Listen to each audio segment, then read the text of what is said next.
Recent global events have really sent shockwaves, haven't they? And today we're going deep into one of the biggest, those U.S. strikes on Iranian nuclear facilities. We've sifted through, well, a lot of sources, articles, reports, our own notes, trying to get a handle on the sheer scale, the audacity of these strikes, and the global fallout, too, and maybe most importantly, what it really means for you listening. I mean, we're talking B-2 stealth bombers, an epic, what was it, 37-hour round-trip flight? That's right. Multiple mid-air refuelings, decoys. When you really stop and think about the logistics involved there, it almost feels like a statement in itself, doesn't it? Oh, absolutely. A massive show of capability. And right after those strikes hit, you saw this incredibly complex web of reactions just pop up everywhere, not just in the, diplomatic halls, but out on the streets too, in major cities worldwide. Mhm. What's really fascinating, though, are the contrasts, Yeah. especially the messaging coming directly from the U.S. leadership itself, Good. kind of laid bare some significant internal tensions right from the top. Okay, so let's unpack that. The core event, obviously, the U.S. airstrikes on these Iranian nuclear facilities. Yeah. What was that immediate reaction, the one that really set the tone, particularly from President Trump? Well, President Trump's reaction on social media was instant Yeah. and incredibly definitive. He went straight to his platform, Truth Social, and said, quote, "Monumental damage was done." Monumental damage. Yeah, and he added, "Obliteration is an accurate term." Wow. Even claimed that the biggest damage took place far below ground level. And then he finished the post with just one word: bullseye. Bullseye. That's quite a statement. Ah. Confident, you could say. Extremely confident right out of the gate. But then as we're looking through the sources, this really interesting, almost contradictory thing popped up around regime change. Mm. How did that whole messaging play out? Because it seemed a bit chaotic. Yeah, chaotic is a good word for it. And it's a really key takeaway from the material we reviewed. You had his administration right. Figures like Marco Rubio, J.D. Vance, Pete Hegseth, going on TV, insisting very clearly, we're not interested in regime change. Okay, a clear line there. Seemingly. But then President Trump himself, he directly raised the possibility of regime change in Iran.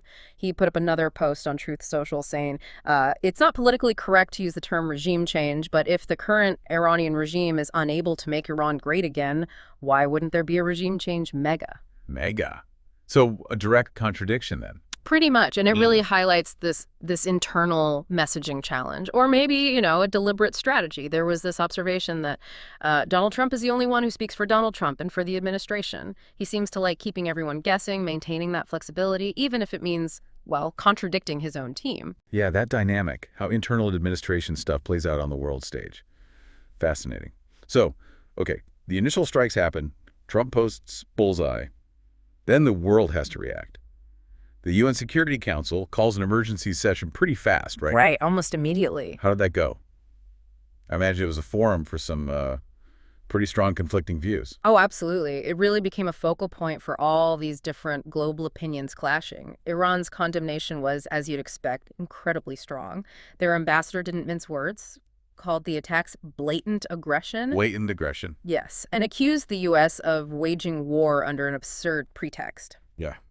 The ambassador's criticism was really pointed to. He said, and I'm quoting roughly here, the United States, a permanent member of this council, Right, what are the P5? the depository of the NPT, that's the Non-Proliferation Treaty, and the only state that has ever used nuclear weapons murdering millions in 2 cities. A direct reference to Hiroshima and Nagasaki. Exactly. Has now once again resorted to illegal force, waged a war against my country under a fabricated and absurd pretext, preventing Iran from acquiring nuclear weapons. What a bitter and tragic irony.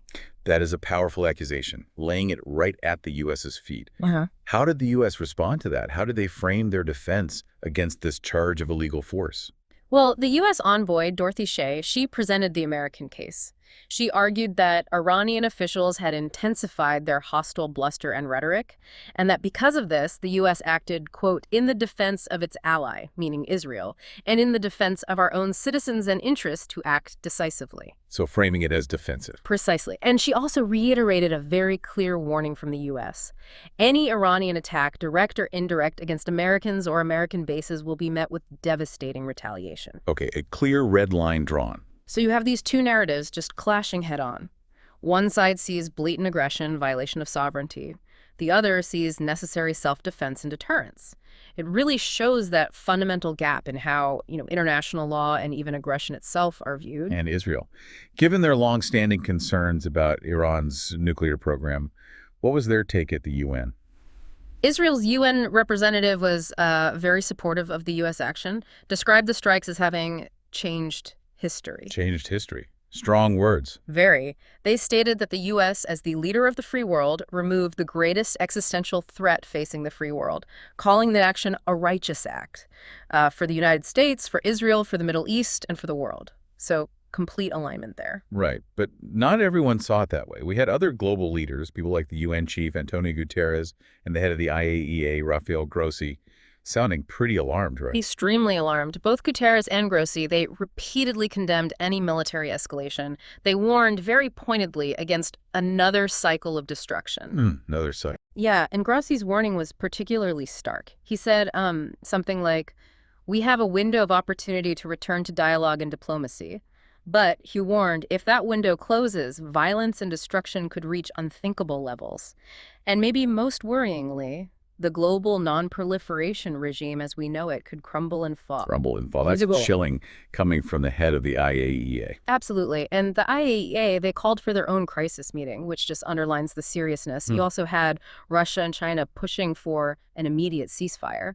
Beijing specifically condemned the strikes as violations of international law. So a lot of international unease beyond just the main players. Okay, so we've got the strikes, the immediate political fallout, the UN showdown. What about the ripple effects on the ground and the broader consequences that, might affect people listening? Well, the immediate aftermath, unfortunately, saw more violence, continued exchanges of fire between Iran and Israel. There were reports of sirens across central Israel because of a missile launch from Iran, and also a drone sent towards Eilat in the south. Were there casualties? Damage? Thankfully, reports said both were intercepted. No damage or injuries reported from those specific incidents. But that came just after what was described as a huge barrage of missiles fired by Iran yesterday. That one apparently caused significant damage and a large number of injuries. The number cited was more than 80 people. 80 people injured.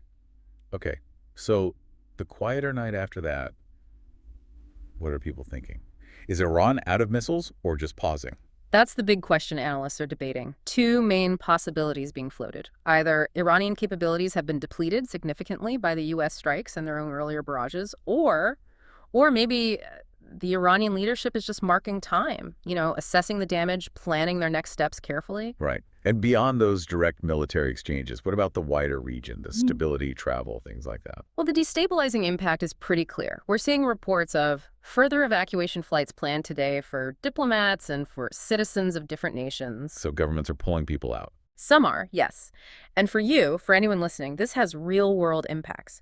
Think about international travel. International flights being canceled to places like Dubai because of the potential risk in the skies above the Middle East.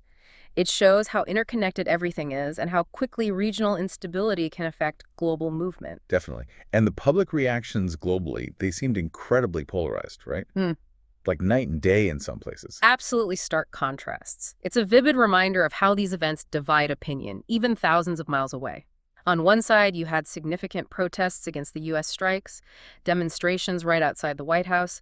Anti-war groups like Code Pink were there, voicing fears of World War II or nuclear war. Strong fears being expressed. Yes, and hundreds marching through Times Square in New York, chanting "No war on Iran," and also criticizing the close U.S.-Israel relationship. Okay. Any others? Yeah, in Athens, Greece too, hundreds demonstrated there, organized by the youth wing of the Communist Party, marching right up to the U.S. Embassy. So definite pockets of strong opposition.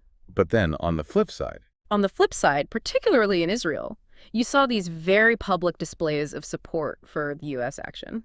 Landmarks like the Knesset, that's the parliament building, and Tel Aviv City Hall were actually lit up in the colors of the U.S. flag. Wow. Yeah, and the stars and stripes were projected onto the walls of the old city in Jerusalem. You even had Donald Trump's picture appearing on advertising screens with messages like, "Thank you, Mr. President."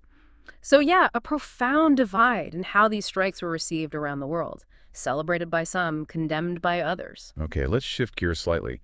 How did key U.S. allies handle this? It must have put countries like the UK in a really tricky position. It certainly did, a very delicate spot for many allies. The UK is a key example we looked at. There was a phone call between the British Prime Minister, Sir Keir Starmer, and President Trump. Okay.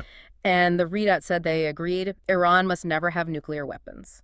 So, agreement on the ultimate goal, right? Right, the end game is the same. Exactly, but the sources suggest the UK was in a slightly unusual position. They agreed with the what a non-nuclear Iran, but not necessarily the how, not the US method of striking. The UK generally prefers, or at least publicly states a preference for, a diplomatic path. So they're trying to navigate that fine line, support the allies, support the goal, but maybe express quiet reservations about the specific actions taken. Walking a tightrope.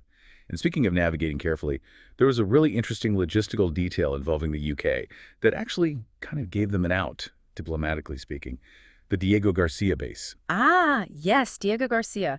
That's a fascinating point where logistics meets diplomacy or maybe avoids a diplomatic headache because the U.S. launched those strikes using B-2 bombers flying, as we said, all the way from Missouri, Right, the 37-hour flight. refueling midair. It meant they did not end up asking the UK's permission to use the Diego Garcia Air Base, which is British territory in the Indian Ocean, but often used by the U.S. military. So by flying from the U.S. mainland, they bypassed the need to ask London for permission to use that base. Exactly. And for the UK, this was described as a sort of reprieve. Because if the US had asked to use Diego Garcia for these specific strikes against Iran, well, that would have required the UK to make a decision. A decision to actively facilitate the strikes, potentially drawing them in deeper. Precisely. It could have entangled them much more directly in the conflict and its fallout. So the US logistical choice effectively gave the UK a bit of breathing room on that front. But it's crucial to add the caveat mentioned in the sources. This doesn't mean a request to use the base won't happen in the coming days or weeks. The situation is still very much, up in the air. Right, still very fluid. Okay, so wrapping this up for today's deep dive. We've covered the, well, unprecedented nature of these strikes, the immediate global reactions, shock, condemnation, support. We've looked at those clashing narratives at the UN and this really intricate diplomatic dance, especially for allies like the UK. It's clear these events are far from over and the implications are pretty wide-ranging for all of us. Absolutely. And that's why, taking the time to dissect events like this, using the sources we have, is so important. It really helps us, and hopefully you listening, understand the broader currents in international relations, regional stability, and just how power dynamics are shifting constantly. The stakes are incredibly high. Incredibly high. Yeah. And I keep coming back to that warning from Rafael Grossi at the IAEA about the window of opportunity closing. The risk of the whole non-proliferation system, the thing designed to prevent the spread of nuclear weapons potentially crumbling. We've talked a lot about the immediate reactions and impacts today, but thinking ahead, that warning raises a really profound question, doesn't it? Given these fears, these stark warnings about the non-proliferation regime potentially falling apart, how might actions like these strikes, regardless of the intent behind them, actually end up redefining the future of diplomacy? And maybe even the very idea of global security as we know it, something to think about.